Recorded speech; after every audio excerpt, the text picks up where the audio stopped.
Here's to Main Street, not Wall Street. Here's to being invested in each other. Here's to a return to what matters. Elevations Credit Union. It matters where you bank. Visit us online to see why. Thanks for coming, everybody. I've been told at the thread of my life, if you want CE, you should have one of these. Does everybody have one? You don't have one, you need to get one at the desk. Julie, have you got them? Who doesn't have them? Raise your hand and she'll make sure you get one. In order for you to get credit, they must be turned in at the end of class. There will be no emails of certificates, no mailing of certificates. So if you want the one CE, be sure you give it to Julie on the way out. Everybody okay? Great. So, what's the biggest thing you've learned today so far? Get organized. You know, that might even sync with negotiation, right? What else? What else did you learn today? That I'm tired and ready to go home. I got it. I know. Last hour of the day. Okay? This is almost as bad as the hour after lunch trying to teach. So, hopefully you're here. I see a lot of familiar faces. Thanks for coming again. Today we're going to talk about negotiation. And my mom was born in Evanston, Wyoming. Anybody know where that's at? Cold, windy, miserable country. No, not really. But it's cold and windy, okay? And she was a ranch girl. And, ranchers negotiate from the day they're born to the day they die. And she was always negotiating. There was 4 boys and a girl in my family. And she swore with my dad, he was the old traveling salesman that was on the road for 2 months at a time.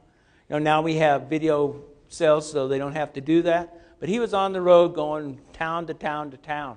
And so she raised the 4 boys and a girl pretty much alone. And she told me that when she found out I was in the negotiation deal, I said, Mom, I haven't negotiated that much, but I like it. And she said, you've been negotiating from the day you were born. So, that's coming from an expert, and she's pretty good at it. Ranchers and farmers negotiate everything. Anybody ever been raised on a ranch here? Farm? Am I right? How many times do the neighbors swap machines or cars or trucks or tractors? They're poor accountants. I wonder how they write them off. And on top of it, they bargain and sell goods, okay, back and forth. Well, you know what? We're just a couple of steps above that. We're in real estate. So how many are here today that think they're pretty good at negotiation? Raise them high so I can pick on you. Okay, good. All right, that's good. How many have been in the business 5 years or less that are here today? Okay, 10 years? Over 15? Holy smokes, we're getting old, aren't we? Okay, 20? We're really getting gray. You know what? All right. Do you know what the average age of a real estate agent in the nation is right now? 57 years old. Can you believe it? Why is it 57? Because nobody's dumb enough to come into the business, really. All right? We've scared them away. My kids look at me and I say, do you want to be in real estate and negotiate? I have a daughter that thinks she is great at negotiation. And honestly, she is, but I'm not going to tell her she's not here today, okay? And she told me, Dad, I'm going to go into real estate. I said, great, come on in. She says, can I have a loan for a couple of years? And I think that's the big barrier to our business is straight commission. Now, 5 keys to negotiation. What do you think they are? What do you have to be to have, understand? What's that? Good listener. Okay, that's good. What else? Ask questions. What else? Informed. Okay. What else? I'm going to pick over on this side. Have something somebody else wants. Have something somebody else wants. Okay. That's 4. Read the other person better. Okay, that's 5. Guess what? Class is over. No, not really. Okay. We are in a market that is different than some of the nation. I get to travel around a little bit and teach. Under 350, what kind of market are we in? If it's in good shape, right? Okay. Did we get kind of a normal market come July? Things kind of a little bit? Depends on where you're at. Okay, where does the market die?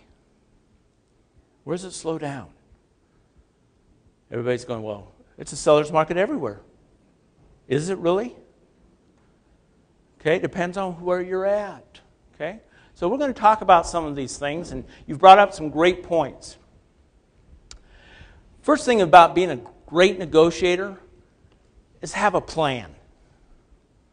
Okay, you need to put something in gear. We're too reactionary.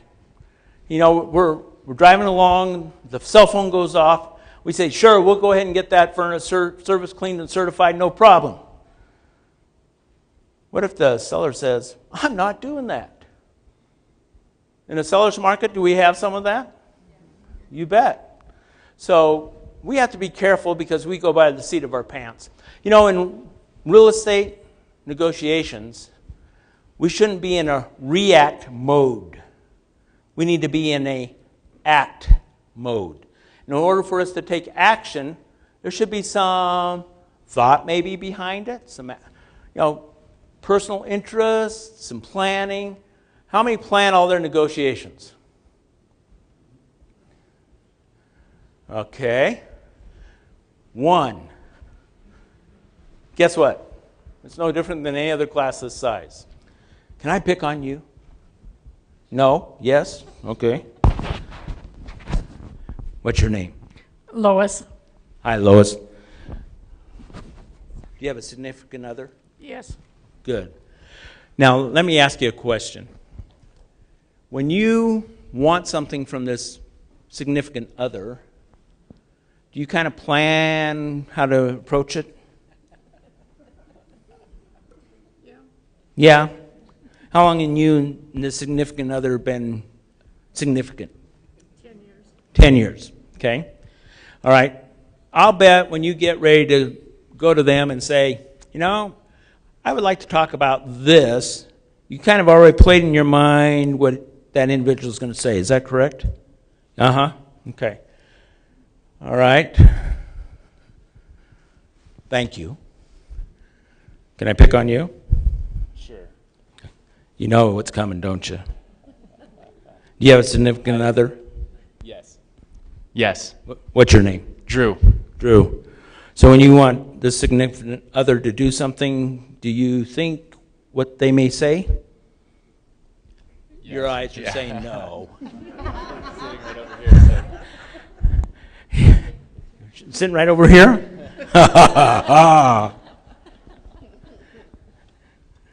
What's your name? Leanne. Leanne. Leanne. Okay. Does he really plan it?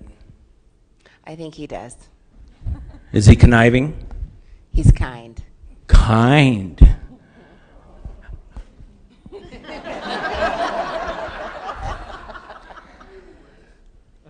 How long you guys been together? 2 years. Figures. Okay. Do you know the market? What's your market like? How many are from out of town? Where are you from? Pueblo West. Pueblo West. What's the market in Pueblo? It's been stable. Stable. Red hot? Slowing down just a little bit, but it's been pretty good. Okay. I'll take that. Where's my other hands? Yes, sir. Longmont. Red hot. You bet. Okay. Where's my other hands? Aspen. Whoo-hoo. Changed a little bit in the last 4 years, hasn't it? It would be red hot or lukewarm? Red hot, 5 million and above. Lukewarm, below 5 million. Did you hear that? 5 million and above, red hot. How many of you are going to Aspen? Okay. All right. Below 5 million, it's a struggle, right? Why? Because there aren't the buyers out there right now that are looking for properties in those ranges, particularly down valley. As soon as you hit the $1 million and below mark, everything, all the short sales and foreclosures are off the table. All the short sales and foreclosures are off the table. Guess what? They're coming back. I saw where CoreLogic said that over 34 states have more filings right now for foreclosures than they have all year. Do you think we're one of them? We're a little bit lucky. Our market's heated up so much that negative balance a lot of homeowners have, it's kind of evaporated. But why don't we have the listings? Why don't we have the listings? Are they still scared? Well, we need to know that. And that's part of our market. What are the hot spots in Denver right now? Highlands. Man, I got to tell you, I have a buyer for Highlands or Washington Park. Hint, hint. I mean, cash, okay? Do you think we can find a place that doesn't get bid over 10, 15, 20,000? It's not going to happen. And they don't care if it's cash. Okay, and we'll talk about that buyer a little bit later. What other areas are hot in Denver? Washington Park, Stapleton, Highlands Ranch, Littleton. Huh.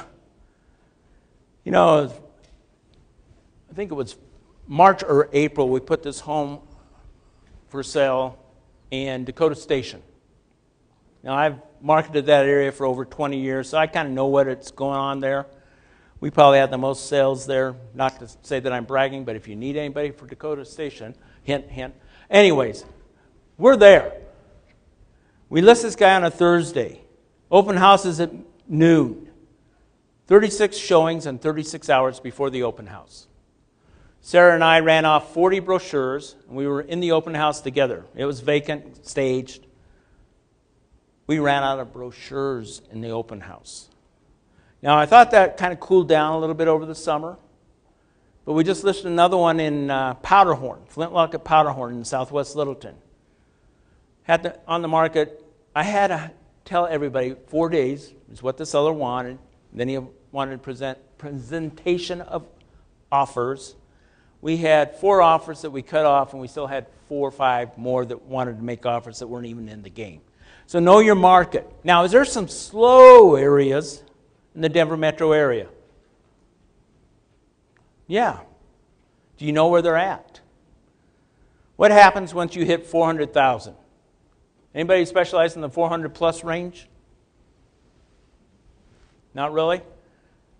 I will tell you, it's a great time if you're a move-up buyer in that 300, 200 range to buy into the 400 range because you can buy and get a good house for a good price.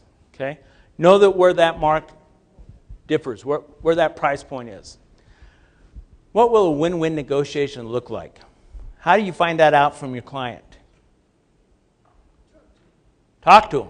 You bet. You bet. Talk to them. What does the buyer need to know about this market? What's that? Bring the checkbook? No, what? Everything, you bet. How about the seller? What do you tell the seller when you sit down with him?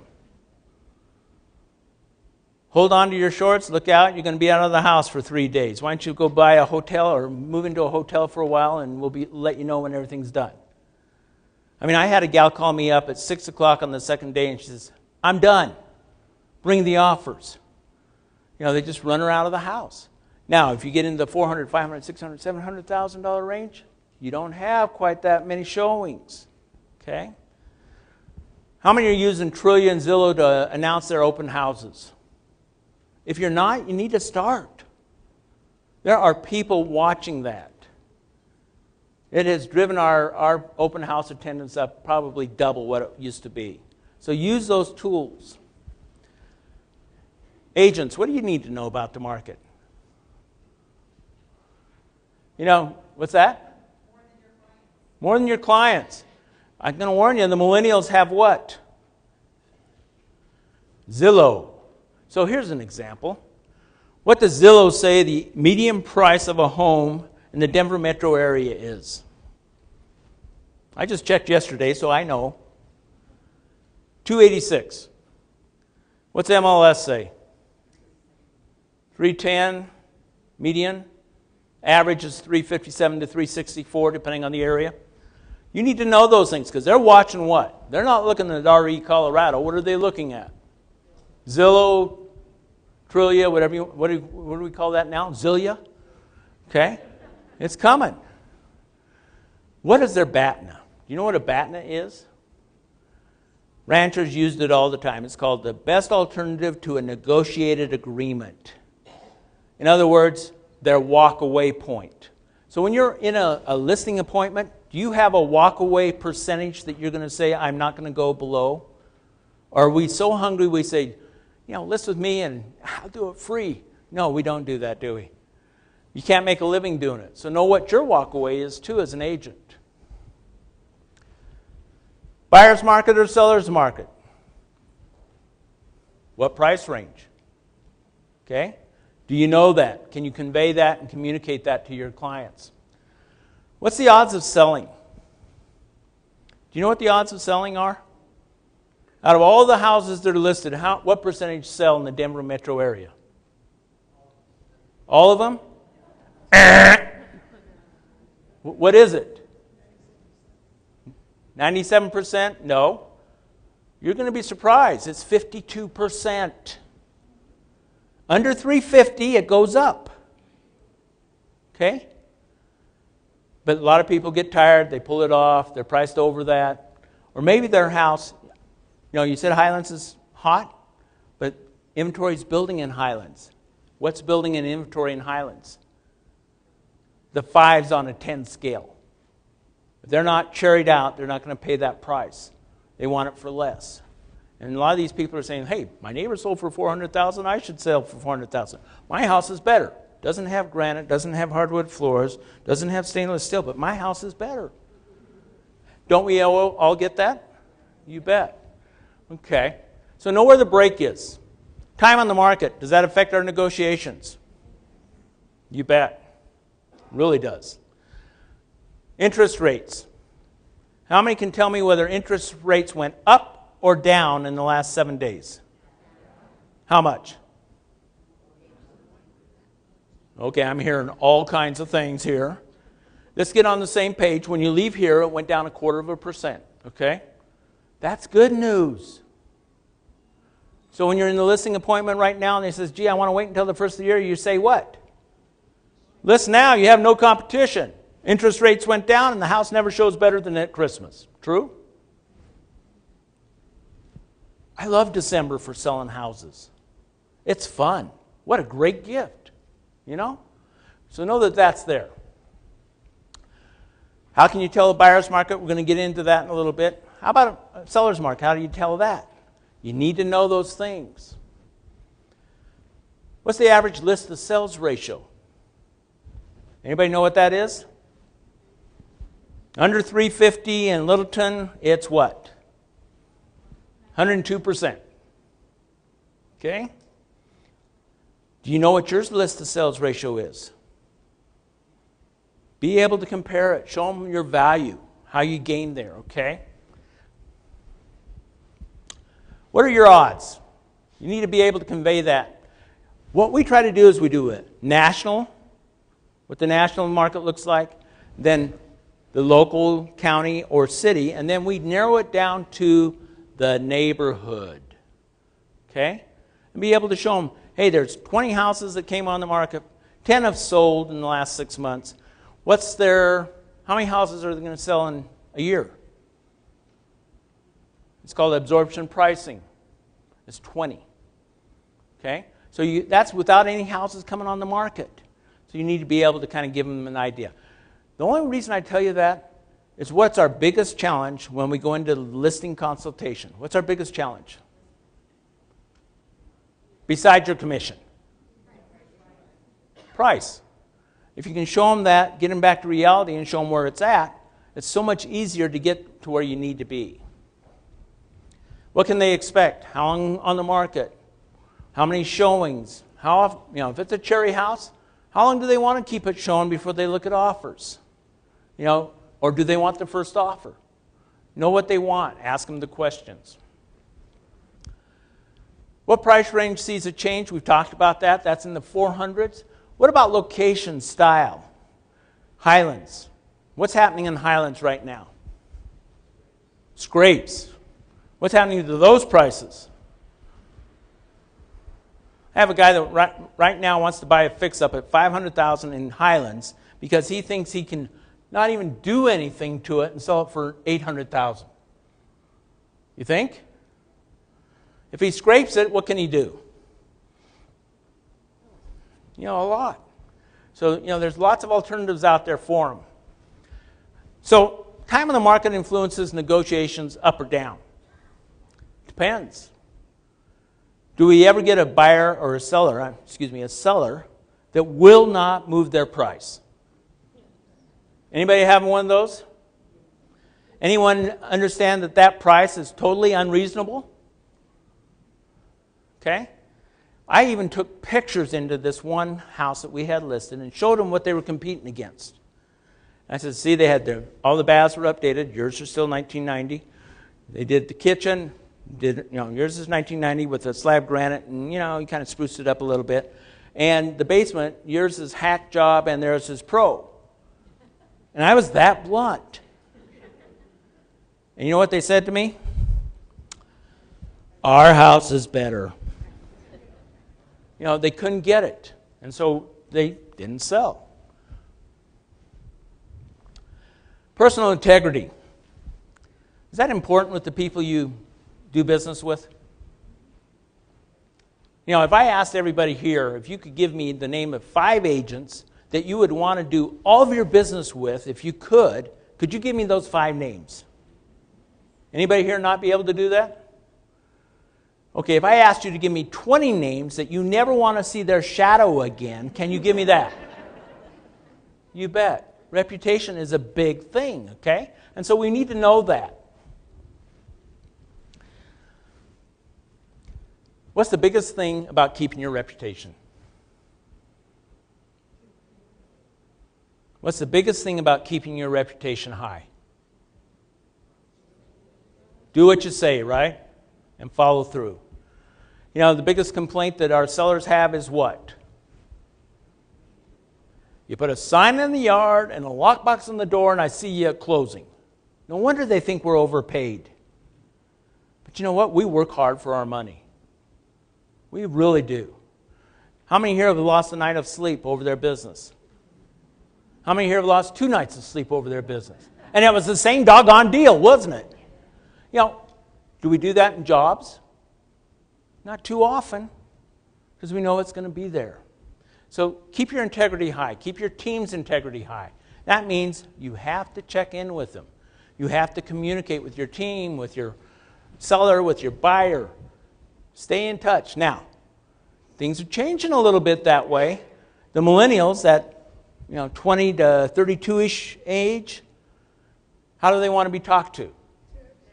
They don't. Text, right? I mean, my wife gets so fed up. I've got one son that's 35 and one that's 32, so they kind of fall into that range. And she gets so mad because how does she have to talk to them? You know what she does? She bribes them. She invites them to dinner. That's the only way she can get them to come talk to her, okay?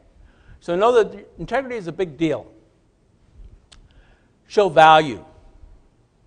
How do you show value? Well, we talked about that. Build your knowledge base. Know more than they do. Know what Zillow's average is compared to RE Colorado's is. Know what the list of sales price is. Know what it's going to take to get the house done. We have a reputation that when we put a house on the market, it's ready to go.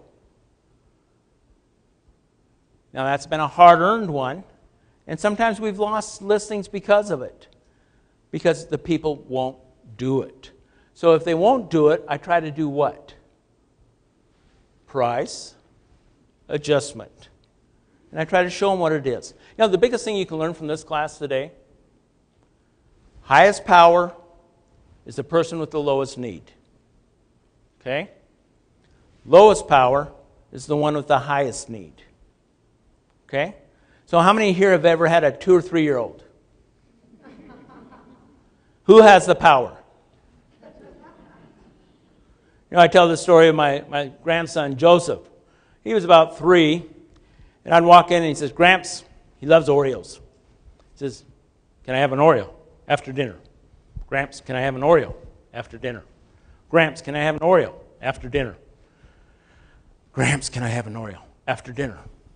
At 4, he starts to say, hi, Gramps, how was your day? You don't have any Oreos, do you, Gramps? At 5, he's getting sophisticated now. Gramps, let's watch the basketball game together and we can eat Oreos and have milk. All right? So what's happening? He's building value with me because he knows what I value. Now, some of you are laughing. If you really knew me, our TV went out about 3 months ago. I have not replaced it. I don't miss it. I get to bed earlier, I get up earlier, I get more work done. Now, who's really missing the TV at our house? Grandsons, wife, daughter. They're the ones that are missing it.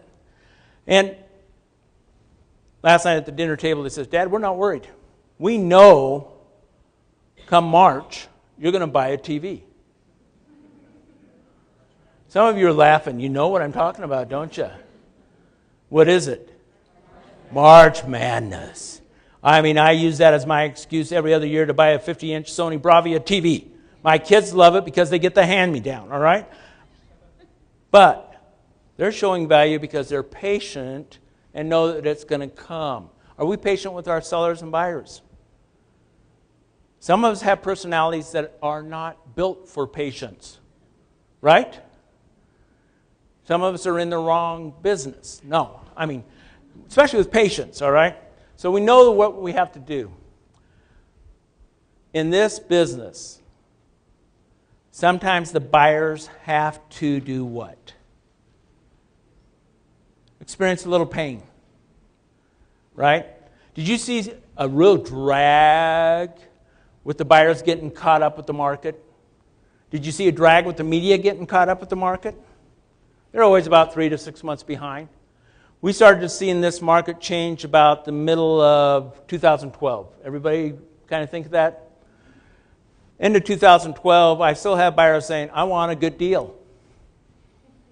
I want that short seller foreclosure. And I'm saying, I'm the wrong agent. Business has changed. Here's where it's going. And then have the facts and figures to show them, not tell them. Okay? You need to show. So, sellers have to feel the pain sometimes because they haven't really priced the house accordingly. They haven't done the upgrades that they need to do. It's your negotiation that has to get them there. And so you get there by asking questions. Okay? You want to be an advocate. The Code of Ethics says that you must use your best abilities to negotiate for your client. Now, a lot of times they think that we're in collusion, don't they? As agents. We're talking behind their back just so we can get paid. You get that sometimes from people? You're not representing me. You and the other agent just want to get paid. You got to represent them. Sometimes they may want something that really isn't going to happen, but sometimes the only way they're going to learn is by experiencing what? What happens? The loss.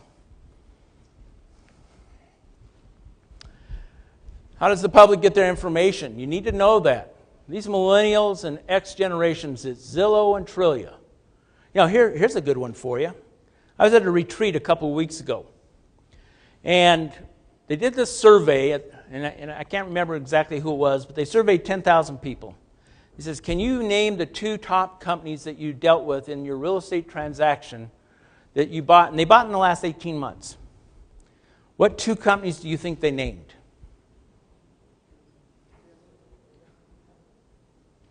Hold on to your shorts. Zillow and Trillia. Okay? They've really done a great job of branding, and they're continuing to do so. Denver Post and other print media, know what's going on there. Certain media is not caught up. Can you see why knowing this is going to help you with your negotiations? You got to create a real picture for them, a reality. And from that reality, then they can act. How can we tell a seller's market? What are the signs of a seller's market? Low inventory. What else? Higher prices. What else? I'm sorry? Multiple offers. More buyers than sellers. What else? Short days on market. Less advertising by real estate companies. And what period do they typically say is a buyer or a seller's market? 6 months or less, right? In Colorado, I'm going to tell you that I think it's 3 months or less. Because normal market's 3 months to 9 months. But right now, what's our average time on the market? A little bit more than that for the Denver metro area, all of the listings put together. 20 days for anything under 350. It's 40 days for the whole market that sells. Okay? They need to know that not everything sells. All right? I can point to Columbine Knolls South 2 in the last 3 months. 4 properties that came up. Guess what? 1 sold and 3 are out. They've been withdrawn. Not everything sells. Okay? We went over this. Inventory low, 6 months or less, comparable sales lower than current listing prices. The seller's market right now is an appraiser's nightmare. There's another negotiation. There's where you want to get that absorption pricing schedule and use that to help you show where the market trend is going. Some of the appraisals actually require that now, but it's nice for you to go in and show them that you know that, so you try to make their job easier. Higher closed sales than previous months. Median prices are higher. Advertising is smaller. And the signs come up shorter, and then all of a sudden they see pending and sold. Now, for some of you that have forgotten or aren't using the sold sign or the under contract or sell pending, that's some of your best advertising. Okay? Because the neighbor sees it. All right? Free hint. How do you prepare for a seller's market when you're talking to the seller? You tell them about it. You tell them exactly the things that we've gone over. Now, if they're in that 400 to 500 to 600 range, depending on where they're located, if they're not in Highlands or Washington Park right now and they're in between 400 and 500, it's a different market. But in that 400 to 500 range in Washington Park, Highlands, Sunnyside, some of those areas, Sloan's Lake even, it's a red-hot seller's market. So they need to know. How do you tell a buyer's market? Okay, let's think. 2006 to 2012. Do you remember that? No, we tend to forget pain, don't we? But some of us really got hurt. All right? We saw a big 210,000 agents leave the business. Now they're all back, but and new agents coming into the business. So a buyer's market is what? If a seller's market is 6 months or less, a buyer's market is 6 months or more, right? But we had a little different case this time, because if they bought in 2007 and we're talking to them in 2010, 2011, what was happening with the values? They were underwater, weren't they? Especially if they had one of those fog the mirror loans that you got, come on in, fog the mirror, we'll give you money, 100%. I mean, I even saw some 105, 125% loans. Did you guys remember those? You don't think you'll ever see those again, do you? Hey, the 100%ers are back. Be careful. Okay? All right. High inventory. Time on the market expands. Signs are up longer. I got to tell you, there was a couple of signs that I had in our marketing area that I wish I didn't have, Because the longer that sign's up, what are the neighbors saying? What's Bruce doing? Must be not much, you know? And so you want to get them out as fast as you can. Comparable sales are higher than the sale that you're going to be able to get. It's not there. The value's not there. So you need to be able to tell them that and be able to negotiate with them. Prepare them. Fewer buyers, more inventory. Median prices decreasing. Advertising is showing more properties on the market. And signs are up longer. Is there a break where it becomes normal? Did we kind of approach a normal market this year? About when? July, August, September? But what are we seeing now? Are you seeing it heat up? It's the last run. It's for that person that can't stand their family at Thanksgiving and wants someplace to hide, okay? You know, I've sold a house every holiday of the year. Now, it's not something I'm proud of. But I have gotten calls on Thanksgiving afternoon saying, Bruce, I'm not doing this again. Can you come see me tomorrow? And my first question is, are the in-laws going to be gone tomorrow? Okay? They want something bigger so they can use it. You have to be able to prepare a market presentation that tells them what's going on. So use graphs, use numbers, use pictures. Show them what their neighbors went for. I'm going to tell you something, and this might be a surprise to you, but the neighbors don't always tell them the correct price they sold at.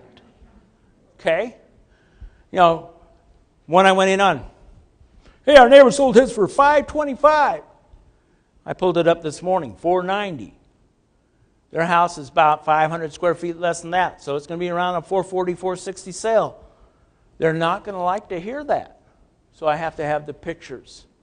And I print out the pictures. I print them out and I clip them and I let them fudge through it and highlight and do whatever they need to do to get them wrapped around it. Inventory is normal compared to a buyer's market. Less price, multiple offers, more negotiation ploy.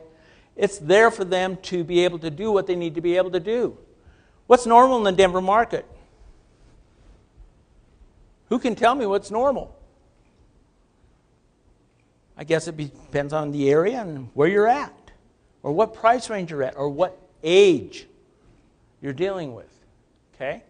We all have our challenges on the negotiation. Know what you're doing. Number of solds are remaining steady. Easier to find comps. Easier to price. I like a normal market, but I also like a seller's market.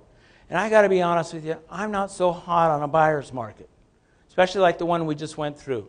I hated going into the seller and saying, Mr. and Mrs. Seller, you have a great house. You bought it right at the top of the market. And I just shut up, and they go, yeah, we did. It's now worth 30% less. Here's the comps that show it. And I get that resigned feeling. If it's a divorce, I get the bullets. It's just one of those things where they just back and forth, back and forth. Be able to know what you're going on. Median prices are flat. Advertising remains static. Buyers and sellers remain in equilibrium. And sold writers go up in 45 to 60 days if they sell. You're going to find out that, the old NAR graph that says the first 3 or 4 weeks is the greatest interest in a house. True. And no matter what market it is, that's the greatest interest. Best practices. What are you seeing that works in this market? What's working for you right now? Nothing? I know you're sleepy. Okay. Let's throw some things out. Getting the house to look spectacular. Okay, that's good. What else? Pricing it right. How do you price it? You see, the last one sold at $240. Let's go for $250 for yours. Is that the way we price it? The market prices the house for us.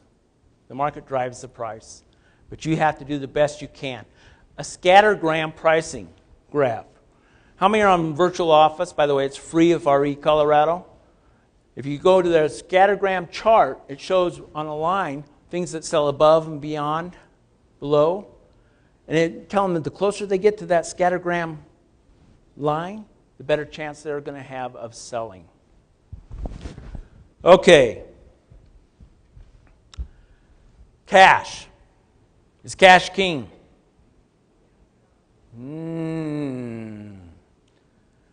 Okay, I have a cash buyer. 410 made the offer. House is priced at 400. What's the house going to sell for? Washington Park. 420, 430, 435. Do they care if it's cash or if it's a pre-approved loan? In this market, they're willing to risk it because look at how fast it sold in 4 days. They're going to take the higher offer. Be sure your buyers are pre-approved, not pre-qualified, approved.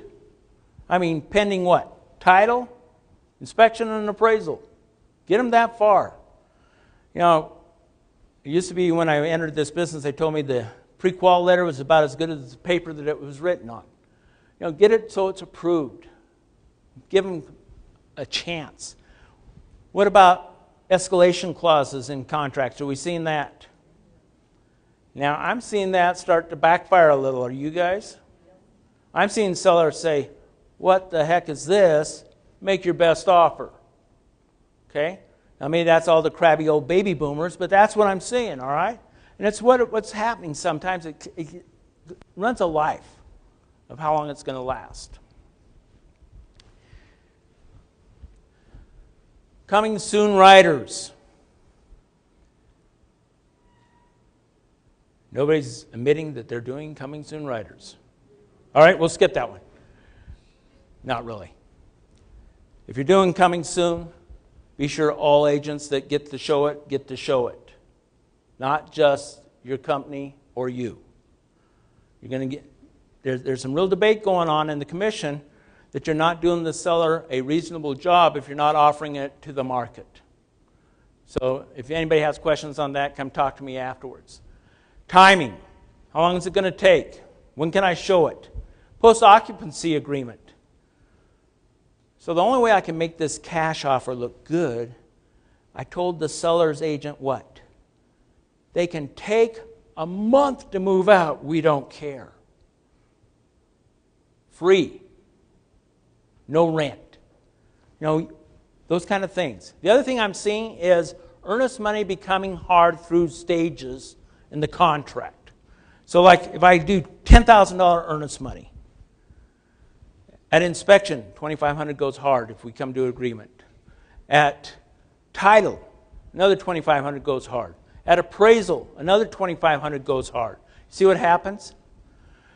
The one thing I heard at this retreat that I was at a couple of weeks ago is the buyer agent got it accepted by saying, Mr. and Mrs. Seller, whether we close or not, this $10,000 earnest money is yours.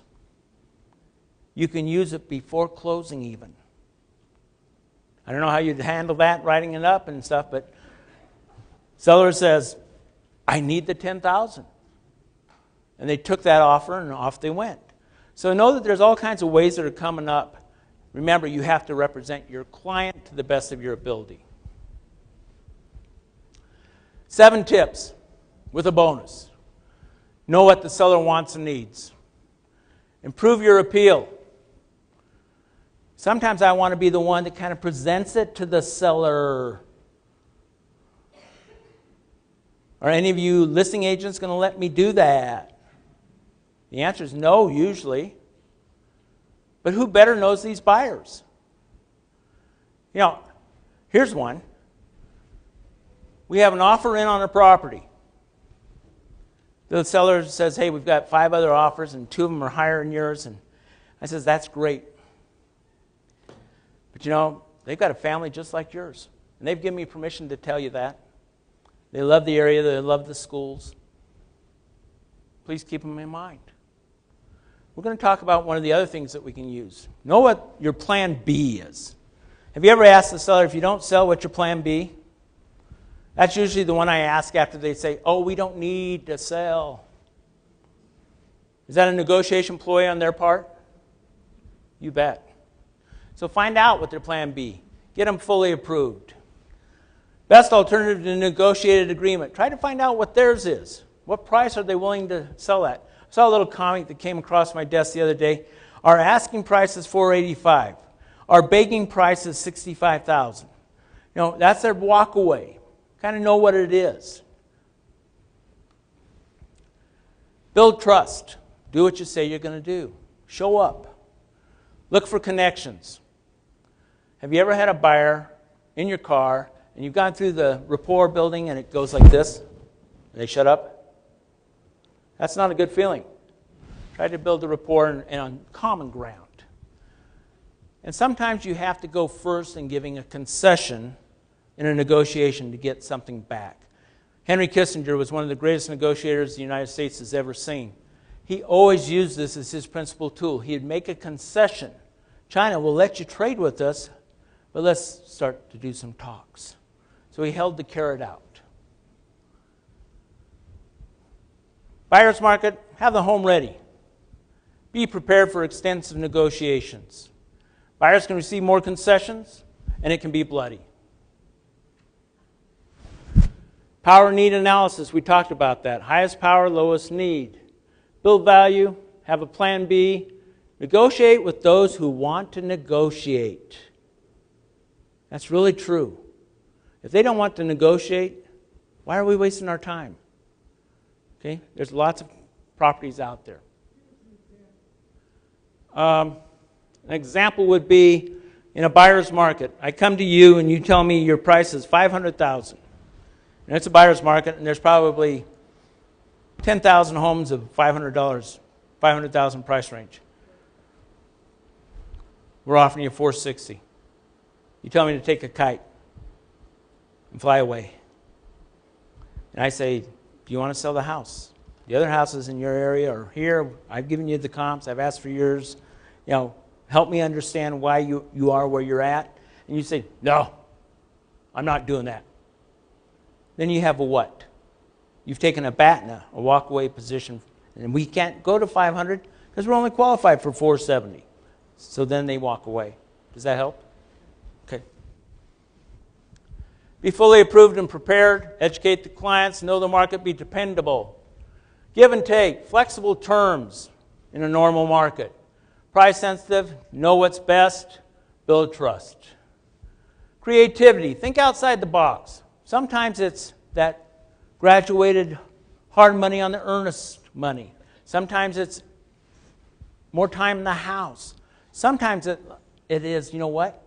You can have the hot tub stainless steel appliances if we get this price, or vice versa. It's not always price, but sometimes it's price. Okay? Buyer letter to seller. This is probably the most powerful thing I've ever used. If you get nothing else out of this, use this. I had an attorney and an engineer. Wife was an attorney, husband was an engineer.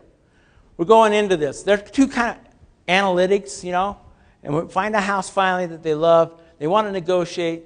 I said, great, you're competing against 3 others. We need a letter. What's that? And I said, I want you to use all the emotion in the world, telling them why you want this house, and address them as sellers, Mr. and Mrs. Smith, blah, blah, blah, blah, blah, blah, blah, blah. And I looked at the engineer and he says, I can't do that. I says, I know. And I looked at the wife and I says, I bet you can write a great letter. And I got this letter that, it was tear stained by the time I got done reading it. I almost asked her, can I copyright this and just leave it blank for everybody to sign? Okay? Serve your client first. Remember, a negotiation is a discussion that is aimed at getting an agreement. It's not egos. It's about getting an agreement. Here's my sources. If you have any questions, I'll be here for a few minutes afterwards. Turn in your CE. Thanks for coming. Enjoy the rest.